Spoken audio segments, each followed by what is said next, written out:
Ladies and gentlemen, the Palace Press Officer under Secretary Claire Castro.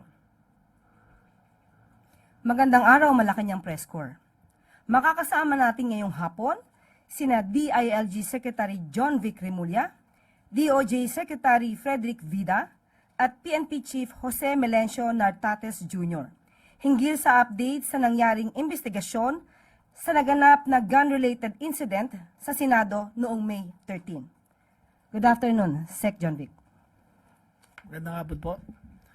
Kasama ko po ngayon dito si Secretary of Justice Vida, Chief Nartates, para isaad ang mga nangyari noong May 13.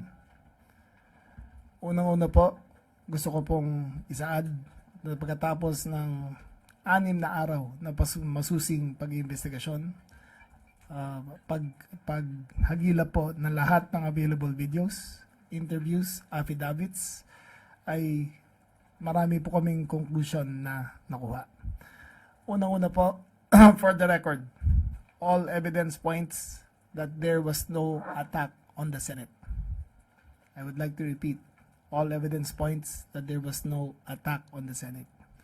The following will be a chronology of events starting from the pronouncement of Senator Bato when he said that when he gave warning that he would be arrested, up to the time that Senator De La Rosa escaped the Senate premises. I turn over the mic to General Nartates.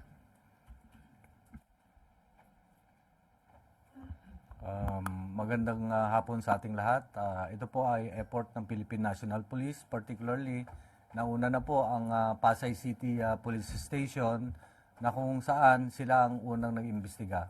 And after the conduct of investigation by the Pasay City Police Station, the records of investigation was referred to the concerned prosecution office in Pasay City the next day, particularly, to be exact, May 14, 4 p.m. ng hapon.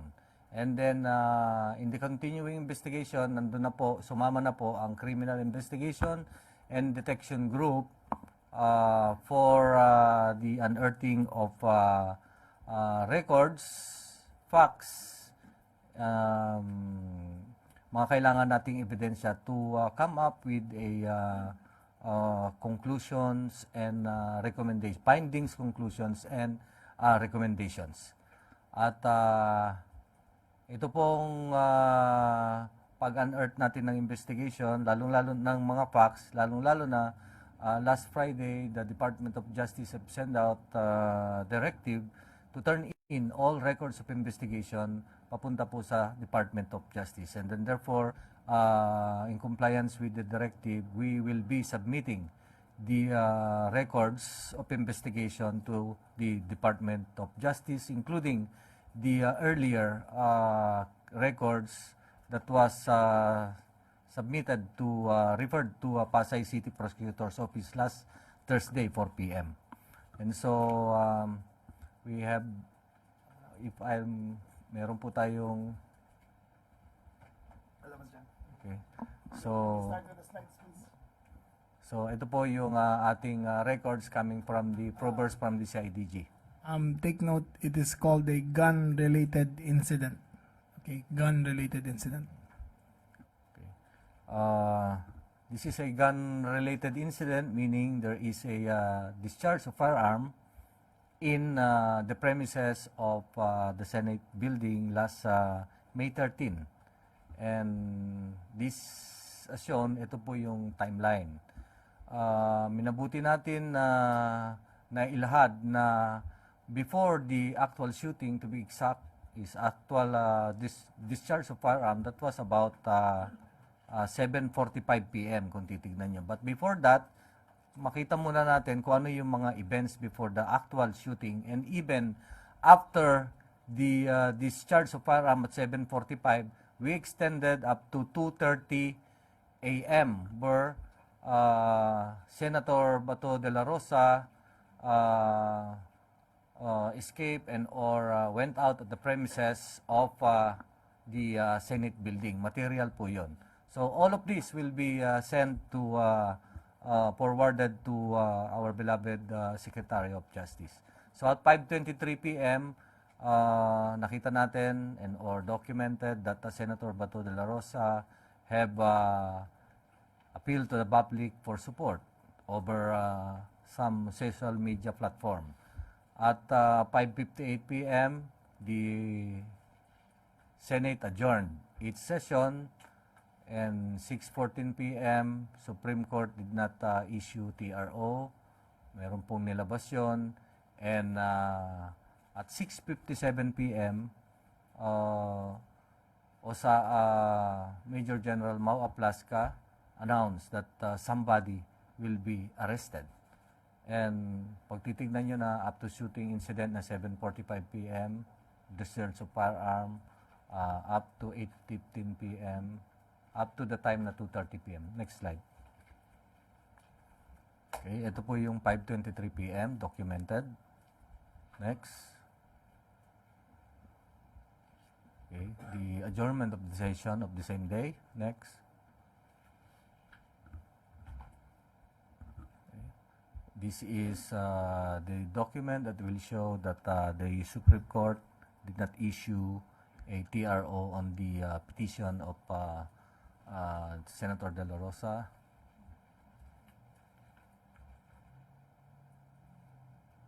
Okay.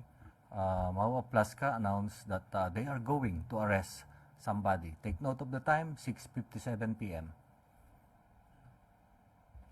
Okay, at 7:05, nag-lockdown ang ating Senate for security. And at 7:11 p.m., the Congress article of impeachment is being ready to be received to the Senate, such that several minutes after, next,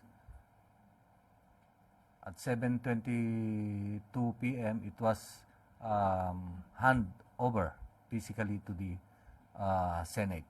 Next. At 7:45 p.m., gunshots was heard inside the Senate premises. Take note of the time, it's 7:45 p.m. Next.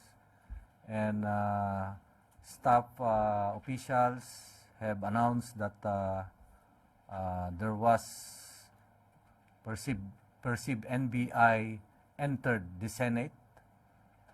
Then next,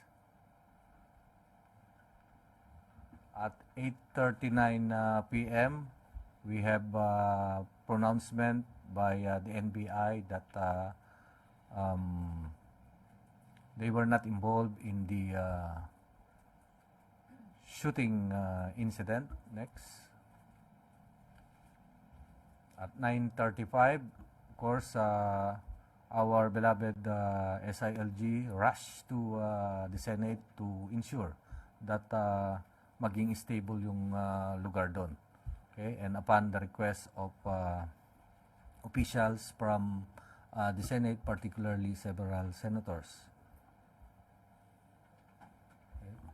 So, up to the time that the Senator De La Rosa was seen leaving the Senate premises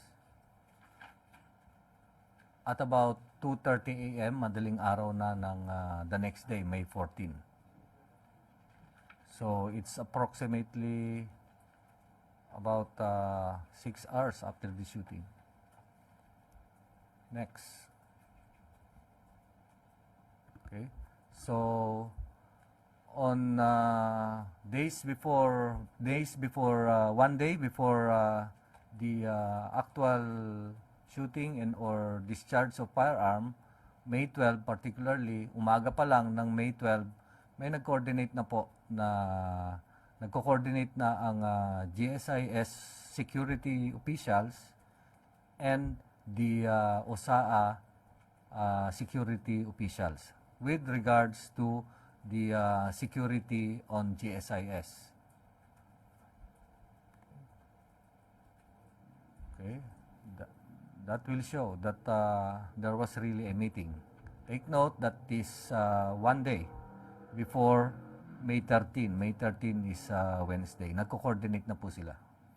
Okay, next. And the next day, meron pong nag-implement po ng red alert status ang GSIS. So, naglabas po, in effect, naglabas siya ng direktiba sa hapon ng May 13, particularly May 21 po nilabas. Next. The GSIS security officer conducted inspection and identified nine areas, particularly nitong Wednesday na ng umaga or hapon, citing to tighten the security as shown yung A to I, particularly yung Gate 1 sa Jokno, Gate 2 on Macapagal Avenue, the GSIS Senate Common Gate, yung Common Gate po doon, yung in between, and the Kalayaan Garden. Kalayaan Garden is on the northern part of the Senate premises and northern as well as the GSIS premises. We have yung pang-E, outdoor canteen hallway leading to the Kalayaan Garden. And itong glass door core level 5 hanggang helipad po ng level 6, level 7 and level 8. Next.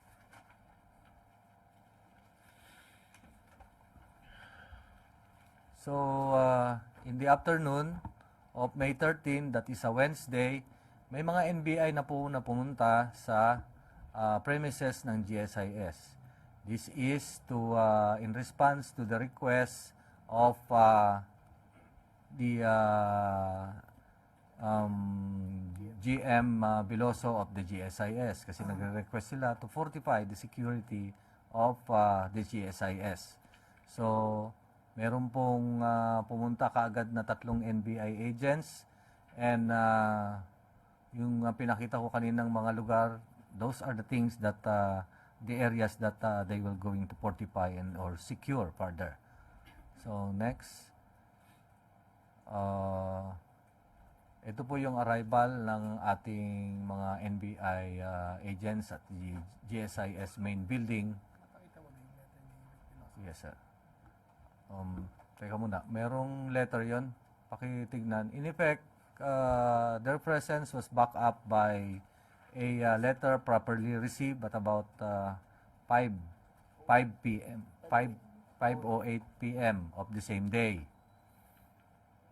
Okay, ito po yung mga NBI agents. Okay, to sum up, there are 29 NBI agents. Nung una kasing investigation natin, nakuha pa lang natin, nakita through CCTVs is 21. And after the conduct of the continuing investigation, we accounted 29 of them. Please take note that none of the NBI agents had tactical gear with them. They were dressed as NBI agents, clearly identified, nakalagay, but none of them had tactical gear with them. They did not have a battering ram. They did not have provisions for shape charges to breach any door. So let's just make that clear. Okay, to continue, please. Okay. These were the footages on, malapit na to sa area kung saan nag-disburse ng firearm. This is the NBI, this is the GSIS canteen, which is adjacent to the Senate second floor. Okay, next. Okay. Again, site inspection at level 2 or second floor at 6:51 p.m.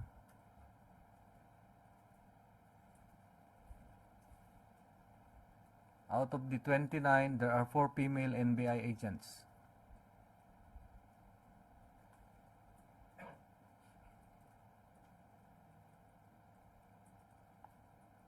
Okay. Next. Okay. Minutes before the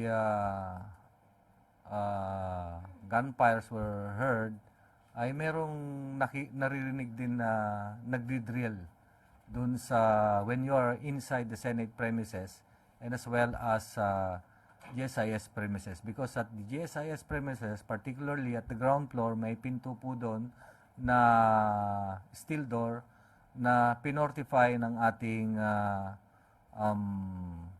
ating maintenance or security ng GSIS. So yun po ay recorded, and this is the proof that this was recorded. For the information of the body, all entrances from GSIS, Senate to GSIS, or GSIS to Senate, since early in the morning, were being fortified by the GSIS maintenance. They had duly informed the maintenance of the Senate that there was going to be drill work going on in all the doors of the Senate of the GSIS connecting to the Senate. So again, the GSIS management, the Senate maintenance management had information that there was going to be fortification of doors in the GSIS area. So hindi gulatan to because conspiracy theories were abounding, but they were duly informed. Okay. So there was a drilling, and the drilling sound maririnig, and they put bolt after drilling. I think several bolts were put, and then naglagay ng mga steel cabinet. And that is in the ground floor or first floor. Take note of the time, that is 7:39 p.m. For the information of the body also, the GM found it better to secure the entrances going into GSIS because Senator Bato had called for a people power movement, and had there been anarchy in the building, the GSIS contains billions of pesos of worth of artworks that are displayed in their walls. Had there been an overflow of people going to GSIS, the losses would have been incredible. So it was better, he found it better for them to secure the doors so that there would be no commotion going inside to the GSIS building. Next slide. Okay. The next slide will show what happened after the drilling in the ground floor. And then we'll go to second floor, and this will show the second floor area. On the right side is merong pinto doon coming from, if you're inside, you have to, on the right side merong hagdan doon. But before the hagdan may bintana and merong pinto. And this area, in this CCTV, was requested nakuha natin, secured from the CCTV of the Senate. This shows the NBI agents coming from the first floor kasi one by one sila paakyat. If marirecall nyo po, ang sinabi ko kanina, there are areas A to I. Just to add, this CCTV footage was from the Senate CCTV room, not the GSIS. So, the Senate security had full view of the people who were on that floor. Take note that none of the elements are in tactical gear. All of them were just in conference. None of them were in formation to attack the Senate. They were just checking out every floor that was in danger. That's correct, sir. And we take note of the timeline. The timeline is 6:52 p.m. up to 7:01 p.m. Wherein 6:52 sila dumating sa area na yon, and then they left that area at 7:01 p.m. for the appreciation of our dear Secretary of Justice.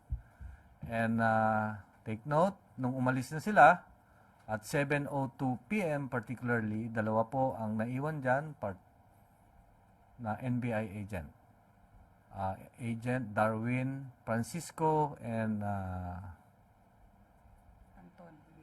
De Leon. Antonio De Leon.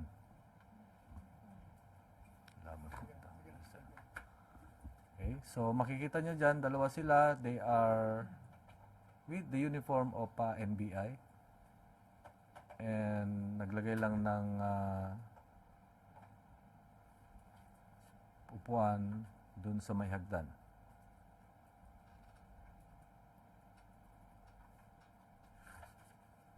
Take note of the time that is they started posting themselves there at 7:02.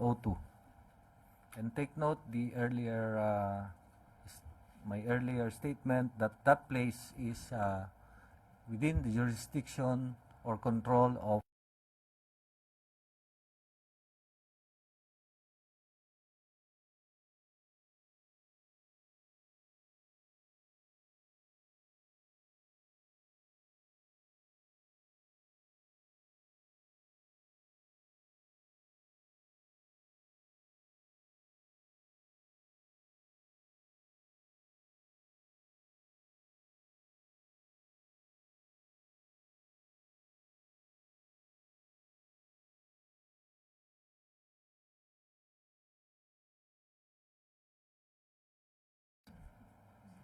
Rewind please to when General Plaska was addressing the units. Rewind to 15 seconds. There. At that moment, General Plaska called in the OSAA operatives, including the PNP and the Marines, and gave the order to lock and load. So, in his order, you could see the Marines were cocking their guns. So it was lock and load. After which he proceeded to the hallway leading to the doorway where the NBI were previously reconnoitering. Okay, proceed. Okay. So that's the video when they organize themselves to go to the area.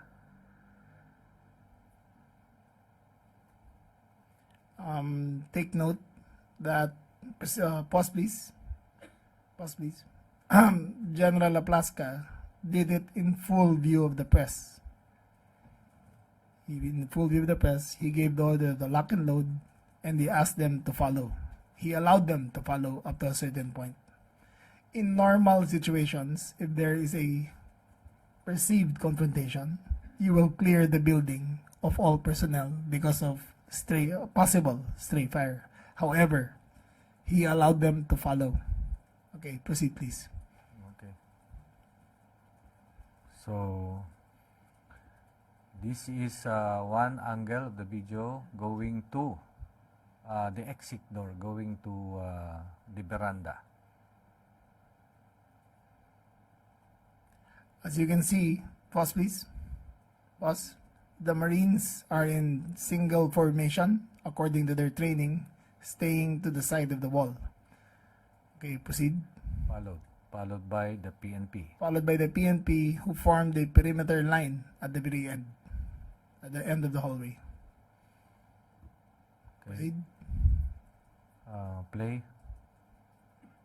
Next, take note of this time.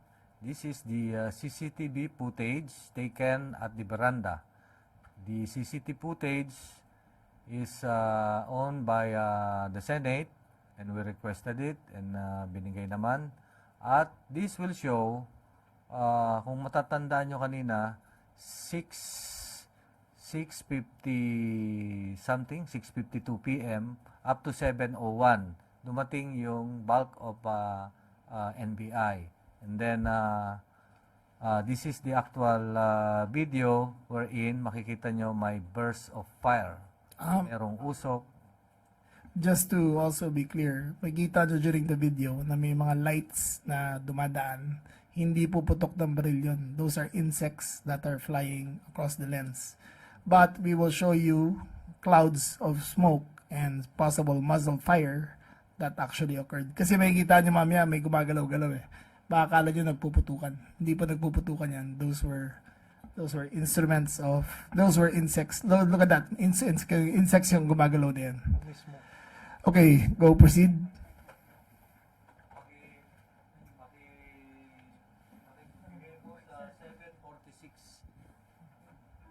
14 p.m.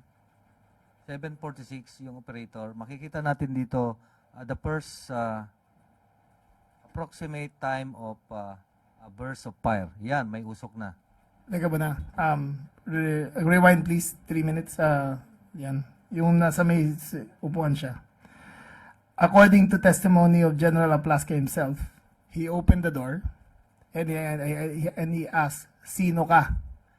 The agent identified himself as NBI. Shortly thereafter, he fired 3 shots into the, not exactly to the direction, but 3 shots towards the to the vicinity of the NBI agent. And you can see the muzzle fire, the blast. Pakita mo, General. Rewind, please, rewind. 10 seconds. Yan. 1, 2, 3. 3 firearms. 4. Yan, papatok sila. And nag-withdraw.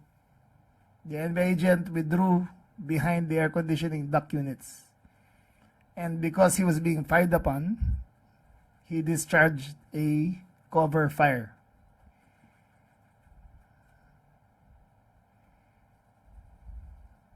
Yan, 1. Take note that the cover fire was because he was under the impression that he was under attack. 2, 3. Take note na yung muzzle niya naka... It was not pointed towards the Senate. It was pointed as cover fire because he was retreating. Okay, and then play. Okay.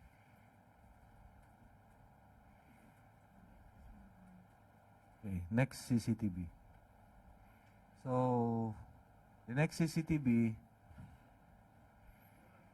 At this point, the officer in charge instructed the agents, do not engage, do not engage. So they retreated. He was waiting for them. There was that's not a gunfire. Okay? He was waiting. The instructions were, do not engage. Agent Ledesma ba? Ledesma ba yung, sino yung, ano? De Leon. De Leon was in retreat. He was waiting.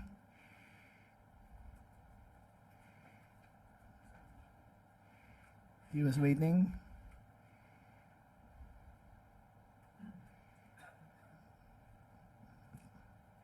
Forward a little. Forward a little. forward. There. Then that was after the exchange. That was after the cover fire. He looked behind if there was anyone following him, and they both retreated towards the canteen. Okay. Back. This place, tandaan nyo, back. Back. Rewind. Rewind. Dun sa former slide, not that one. Former slide. Sige, play mo yan. Ito yung makikita natin. That CCTV video is placed, the area is beyond this place. Okay, next.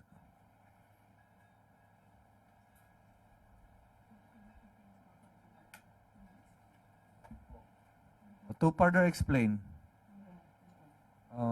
play mo to. Play this video. Uy, nakorap na. Conspiracy Hey. na to. Hey.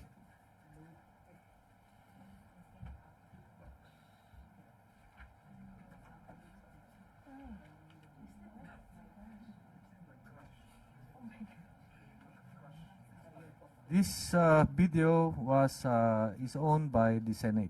So we requested this video. And meron din tayo. Yung area, dito na yan. And then, this is the boundary, may pinto. Beyond that is yung second floor. Andyan yung mga OSAA personnel, including the Marines and Police.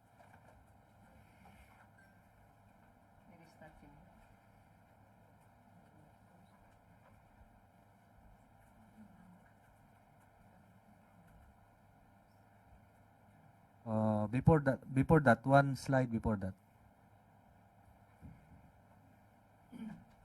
Sige. Okay.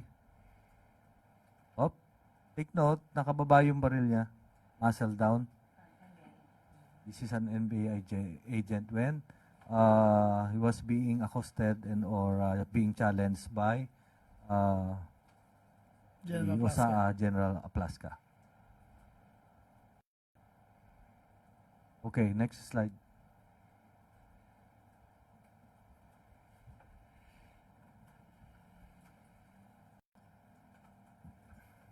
Next slide. Okay. This is the video footage also owned by the Senate.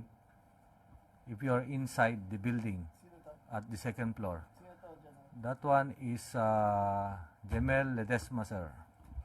OSAA personnel, yung unang-una. So, pause. Pause. If you can see, pause please. Pause. If you can see, the certain Mr. Ledesma, member of the OSAA, was peeking through the window. Sumilip siya. Sumilip siya dyan. Rewind nyo na konti. 5 seconds. Rewind na konti. 5 seconds. And there you go. And look, he bent on the dawn. So clearly he saw that there was one person in the premises. Okay, continue. Stop. Where is Mr. Aplaska dito? Aplaska, the one being held by... The one being accosted, held by the back? Yes, sir. That is General Aplaska. Okay, watch this. Holding a long Holding- firearm. He was holding a Scorpion CZ 9mm pistol carbine. Okay.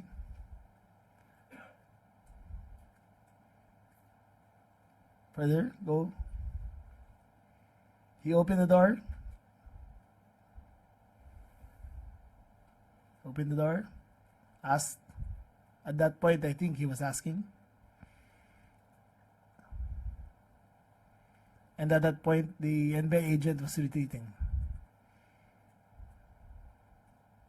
At there, stop.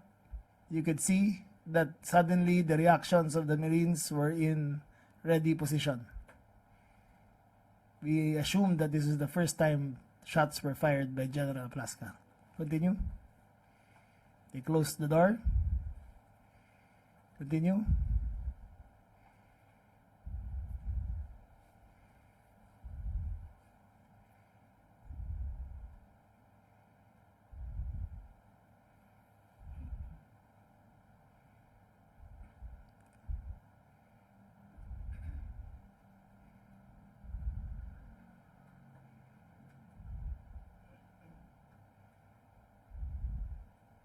The office to the right is the office of Senator Ligarda. She was not there at that time.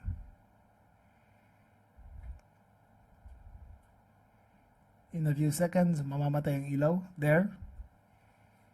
They turned off the lights. The emergency lights went on.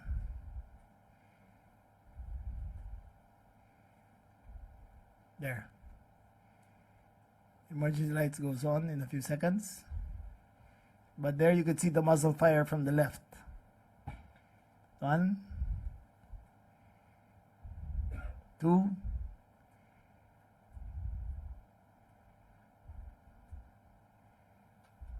go play.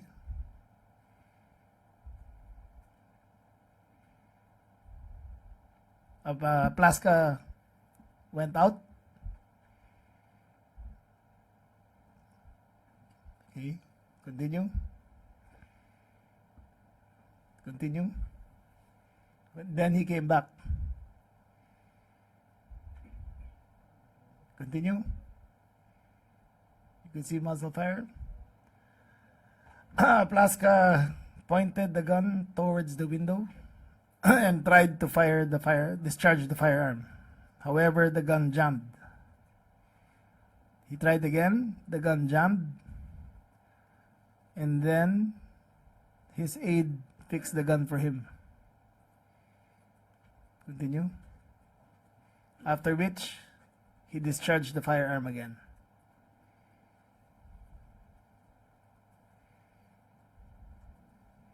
Mind you, there was nobody there. There was no shots being fired at them. Okay? After the last fire, this one of the 40 caliber, sinong agent ba to? One last fire, Montilla. Montilla, sir. Okay, they retreated. Okay? So, this is the retreat.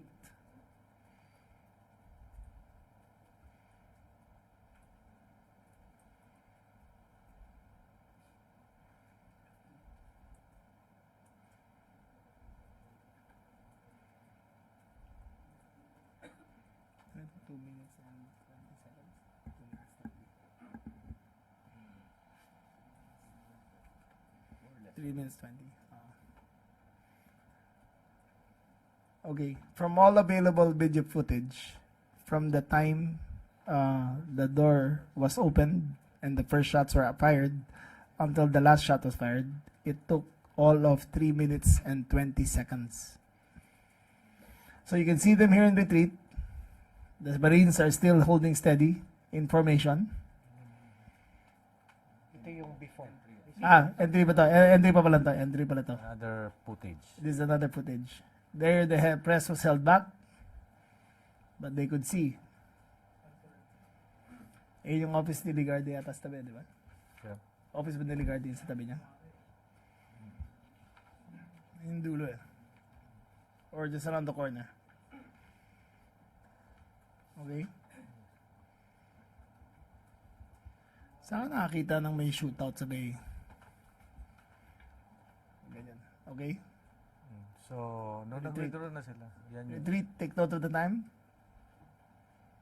Because the first shot was heard already.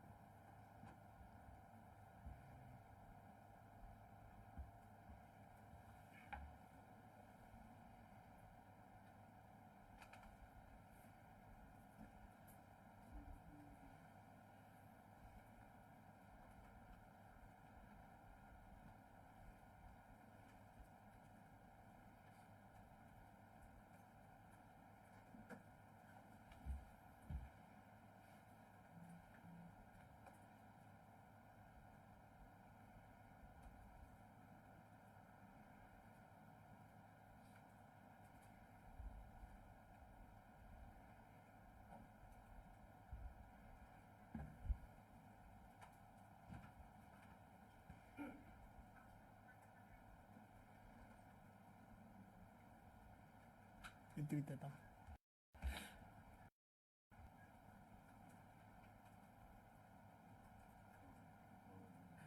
Forward please. Forward. Next slide.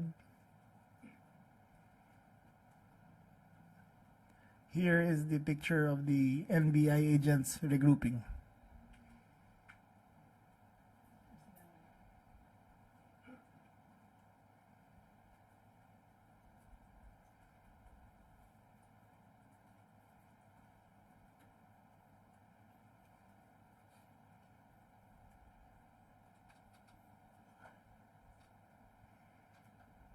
This is footage from Channel 5.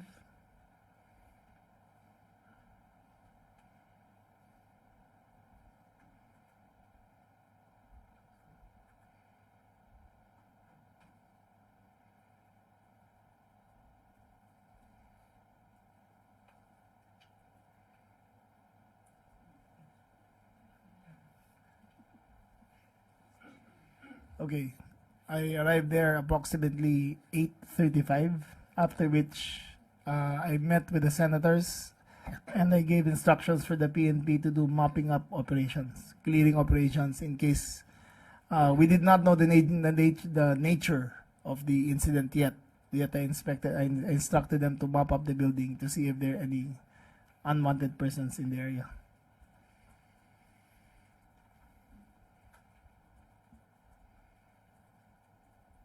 Now, there was a report of, we will show it later, of a tactical bag being left at the scene.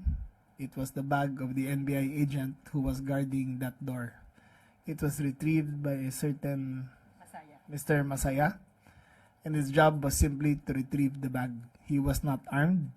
He had identification with him, but he was arrested because at the fog of war, you were not sure of what his role was.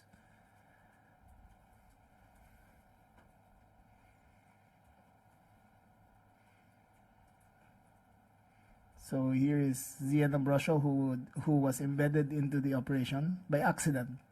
She was not invited, it was by accident.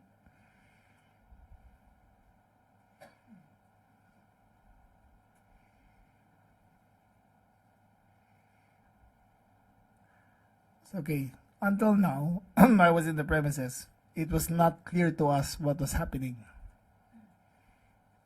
Okay. Now, shortly thereafter, forward it. Next slide. Okay, General, please explain the cartridges that are found. Those are the documented CCTV videos, and of course, after the clearing operation, including the clearing of the bag that was left dun sa veranda kanina, SOCO operations were conducted. And during the SOCO operations, material to that is, of course, there was a discharge of firearm or shooting incident. We need to get pieces of evidence, particularly the fired cartridges. So in total, we have the SOCO recovered 4 fired cartridges. 44 fired cartridges. Particularly, merong 5.56 na na-recover doon sa veranda area outside, actually going to the garden in front of the canteen. Doon sa area na pinag-withdrawhan ni This was consistent upon the agent who fired cover fire on his retreat as he was being fired upon by fire was being directed to him by the OSAA. Ayun yung 5.56 na cartridges na nahanap. The others, General? Yes. As well as dun sa outdoor yon, 5 pieces 5.56. Okay? And another outdoor, dito sa may walkway, kung saan nagkumpulan kanina yung mga NBI, there are 3 9mm fired cartridges. Okay? We have recovered also 5 metallic fragments and as well as 3 lead core dun sa outdoor na yon, but this is hindi ma-recognize ang ating ballistics. Okay? We have also dun sa loob ng Senate before exiting yung exit door, there are 9 pieces caliber 40 fired cartridges as well as 27 9mm fired cartridge and 1 live ammo, meaning nalaglag na ammunition ng 9mm. Aside from that, may nakita tayong bullet hole on the door, the window, and the direction of the bullet that hold that door and the window is coming from inside, going outside. So 6 dun sa pinto, through and through, and 1 was stuck on the door jamb, and several bullet holes dun sa window. And so on the outside, wala tayong makikitang bullet hole. going inside the building. Okay, so and per our ballistics examination, those 44 fired cartridges came from four firearms. So meaning, meron tayong 4 na shooter. And this 4 shooter ay identified to be Montilla of the OSAA and Ledesma of the OSAA, and the warning shots made by Agent Francisco of the NBI. They were 556 when they were cover fire, not warning shots. Cover fire on retreat, yung 556. As you can see, yung baril ni Charlie Dumlao Montilla. is identified. Yung kay Ledesma is identified. Police Major, retired Police Major Plasca was asked to appear today to the CIDG to turn over his firearms, but he refused to appear and gave an excuse. He was supposed to turn over his firearm so that we can run the ballistics, but he did not appear to the CIDG for the information. So we have fully accounted the empty shells except for the 23 empty shells. Okay? Yung 23 empty shells na yun ay fired from one firearm. To take note, the discharged fragments from from firearm numbers 1, 2, and 4 were accounted for. The 23 other bullets are not identified with any of the 3 guns presented. We asked General Plasca to appear to submit his firearm, but he did not appear. Okay. Take note of the report, our report, the SOCO report, that the entry or there's no bullet hole going inside the Senate. Okay, next. Okay, so those were the records of investigation that we will be sending to the Department of Justice for their appreciation. And now, There is one more video that occurred at 2:30 a.m. Amidst all the confusion, one more video, please. The last video.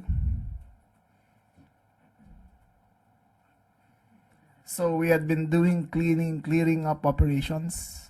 To clear that area took us several hours, but at approximately 2:30, please play the video.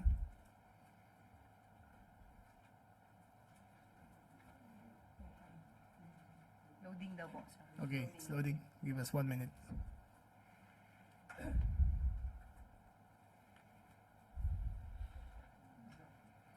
Remember, please be reminded that General Bato de la Rosa was declared under protective custody of the Senate, as attested to by the Senate President Alan Peter Cayetano. That means they take full responsibility over his custody. Next.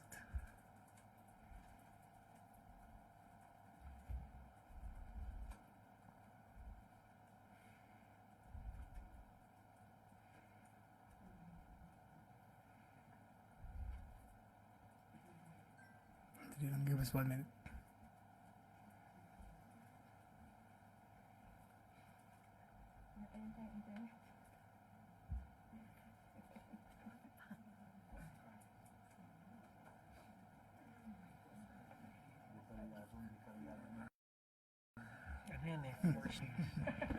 One last video before we end this.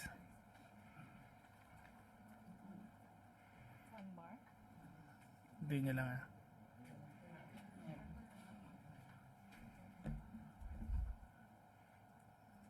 Loading na ba? Ayan na. Okay? Hindi pa yan. Hindi pa yan. The last video, please.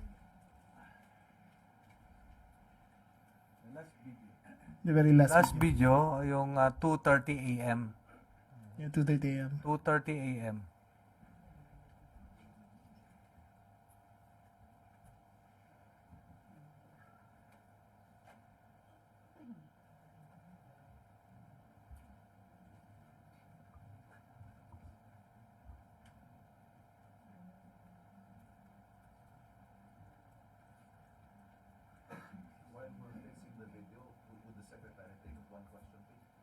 Okay, while waiting. Okay, go ahead. Secretary, nandito po kayo ngayon sa Malacanang with the Chief PNP, with the Secretary of Mike. Ito na pala yung video. Ito na. Sandali lang ah. This is the picture of the vehicle leaving a Fortuner that belongs to Senator Robin Hood Padilla. This is the picture of Bato during all the chaos.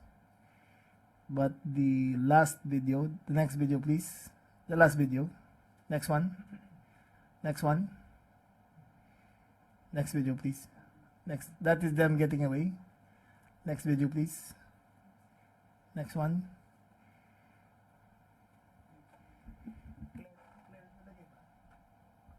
Next slide.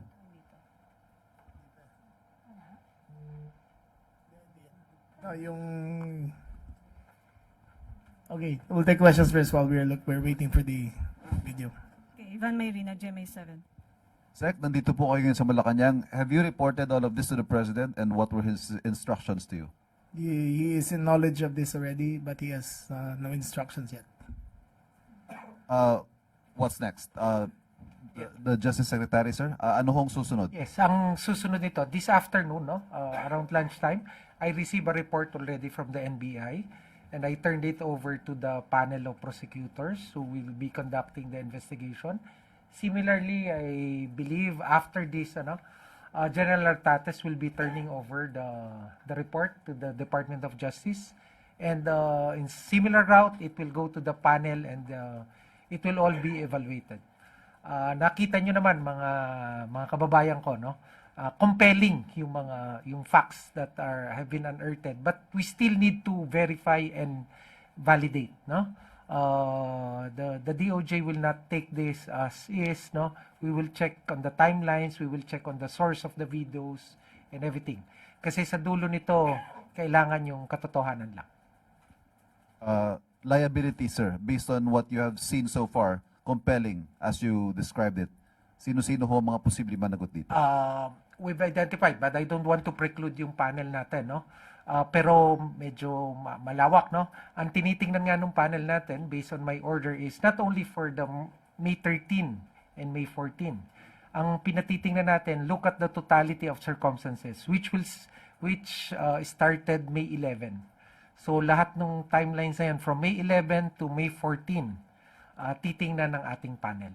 As to the kung sino culprit, ayaw ko muna i-preempt, no? As to the type of cases that will be filed, again, I don't want to preempt my panel. Sorry, sir, one last question on from my end. Ini-insist po ni Director Matibag ng NBI from the beginning, walang NBI agents sa Senado nung gabing yon. But there were in fact 29 agents, perhaps not in the Senate, but in the same building. Just to clarify, it is the GSIS compound, and they were in the GSIS premises. They were asked by the GM Vic Veloso to secure the premises. So when he said that there was no NBI agent in the Senate, there was none. They never set foot inside the building. They were in the same complex, but not in the same area. But it was an important bit of information, sir, that there was in fact an operation by the NBI in the GSIS building na magkadugtong lang po sa Senado at GSIS. Yes, they were there under the guidance of the GSIS to secure the GSIS premises. was it also to secure or to prevent Senator De La Rosa from perhaps going through that route, No, GSIS? the bigger worry really was the call for people power, and if there were anarchy and it spilled over to the next building. Oh, for those of you who have been to GSIS buildings, there are billions of pesos worth of artworks on display, and if a mob appeared there and occupied, the damage would have been incalculable towards the GSIS. Are we prepared to make a conclusion that this was staged or not staged? No, the only conclusion is that there was no attack to the Senate. But as to if it was staged or not, We cannot conclude that. Next question, Marcela Lili, TV5. Good afternoon. Sir, you mentioned that a day before the gunfire incident in the Senate, there was a security coordination meeting between OSAA and GSIS. Na-inform ba yung OSAA that NBI will be there a day after the meeting?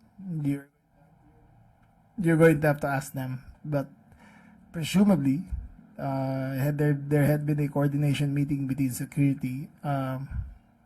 OSA Major General Aplaska was present. The GSIS head of security Balbuena? Balba was present. So they were in coordination the day before. But if the objective is to secure the artworks and prevent yung chaos due to possible people power, why did GSIS ask for assistance from NBI and not PNP? PNP was already guarding the front of the building. We had approximately 1,000 plus. In this case, he thought it more prudent that the NBI secure the area according to their capacity. But there is no distinction. We are both law enforcement officials. But the PNP was outside the Senate building already. The NCRPO Chief Abirin was there present together with approximately 800 policemen. 1,300 policemen already. So as is, we were stretched thin of how many policemen there were. So ang kinuha niya ay NBI. But sir, you also mentioned earlier that Aplaska did not appear nung tinawag siya ng CIDG. So what will be the next step? Paano natin makukuha yung details from OSAA, from Aplaska? We'll be inviting again in another date for General Aplaska to appear. That is to finally identify the source of the 23 fired cartridges. Yun ang kailangan natin. Sir, clarification lang. Yung sinabi po ninyo na 4 na individuals na nagpaputok ng baril, isa lang yung NBI. The rest are from OSAA. Yes. Okay. Secretary. Teka muna. Nag-conclude ka na kaagad na 4 ang nagpaputok. What I'm saying is, the 44 fired cartridges were fired from 4 firearms. Okay, 4 firearms. Yes. All right. I'm also, if you want to take note of the video, upon retreat, there was no order to secure the Senate. Because normally, in a heat of the moment like that, your first order would be secure the premises. However, he went straight out, and then he went straight to the press, and then he reported. There was nobody, because when I arrived, there was nobody securing the exact moment or the exact place where the incident took place. Isn't it odd that in an exchange of gunfire and if your mandate is to secure the building, that after there was a gunfight, there was no perimeter security introduced into the area? 44 fired cartridges. It came from 4 firearms. And to add up dun sa kung hindi pumunta about the subpoena issued to General Aplaska, of course, we have other means to identify kung sino yung pangatlo or pang-4 na still to be identified. Why? Because we have CCTVs. The CCTVs will clearly show who fired the guns, and we have also testimonies from themselves also, tsaka mga ibang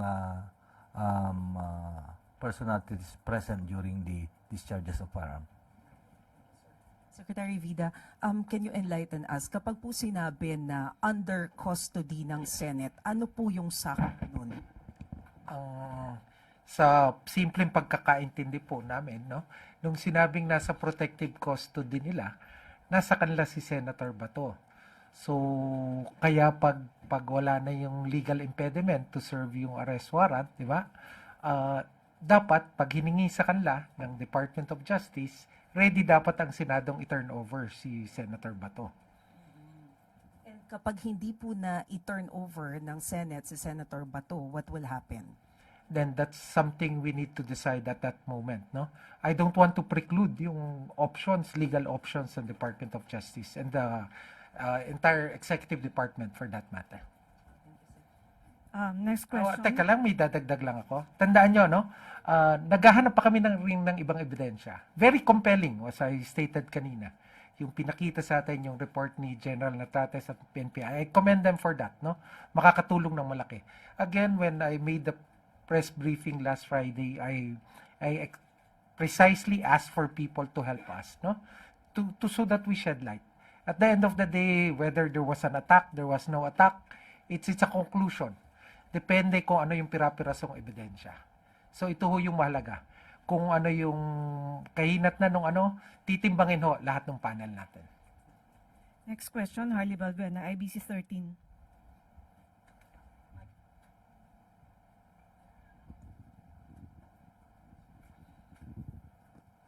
My question is for Secretary Remulla, but PNP Chief can also answer. Sir, sabi po ni Sec Remulla kanina, according to the testimony of Aplaska, he opened the door and asked, "Sino ka?" And shortly after, he fired 3 shots towards the vicinity of the NBA agent. So does that mean that there was an intent to cause injury at hindi lang po warning shot yung ginawa ni Aplaska? Okay. Kayo na ang makapag-conclude dyan kung ano ang implication. I have already submitted the pieces of evidence, still videos, still photographs as well as video, and it will be on the appreciation of our beloved Secretary of Justice or the committee to conclude and or make some kung anong mangyayari doon. Sir, how about the shots fired by the NBA agents? Yun ba ay we can label them as cover fire or warning shots lang? Wala pong hostile attack? Okay. In our report, SOCO report, lahat po lahat ng nanggaling sa premises ng Senate, that is yung OSAA personnel towards outside. And dito sa outside, coming outside, going inside, wala po. And to add up is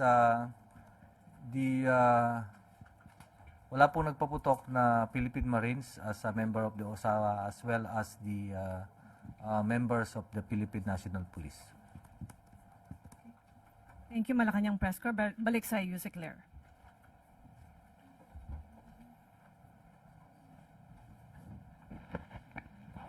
General Natrates, hindi po maipapakita yung video na supposed to be ay yung paglisan ni Senator Robin kasama si Senator Bato.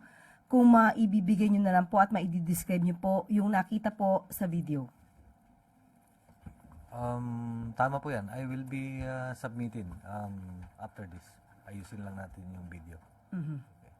Opo, sa video po na yon. It will show yung nakita nyo kaninang timeline.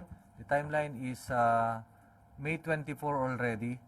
At exact May 14, May 14 30. at 2:30, about 2:30 a.m. It shows the Fortuner, white Fortuner, and personalities going out from the Senate.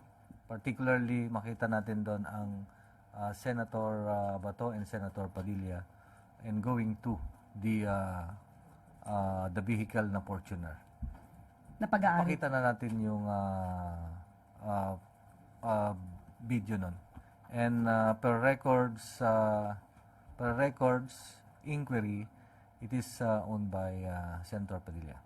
So ngayon po ay nagbigay na po kayo ng inyong parte ng investigasyon at ito po ay inyong ibibigay niyo kay Secretary Vida. The Philippine National Police will now turn over the records of investigation pertaining to the discharge of firearm or shooting incident at the premises of the Senate building last May 13 at about 7:46 p.m. and several documents prior to that starting from May 12. Yun na yung sinabi nating documents pertaining to the presence of NBI as well as coordination at the GSIS building up to the time na May 14, 2:30 a.m. where Senator Bato de la Rosa was seen leaving the premises of the Senate building, as well as the records of investigation conducted by the Pasay City Police Station.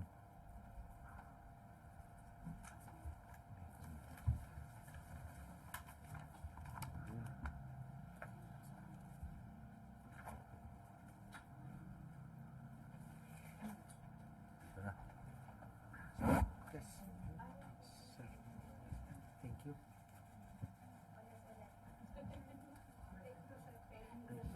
Bilis masyado eh. Okay. Yes, sir. Yes, sir. As directed, effective last Friday, to turn in records of investigation. Ito na po yung records. Okay, natin. Okay na yan. Okay na yan. Maraming salamat ha. Thank you. Secretary. Secretary. Opo. At dyan na po nagtatapos ang ating press briefing. Magandang araw para sa bagong Pilipinas.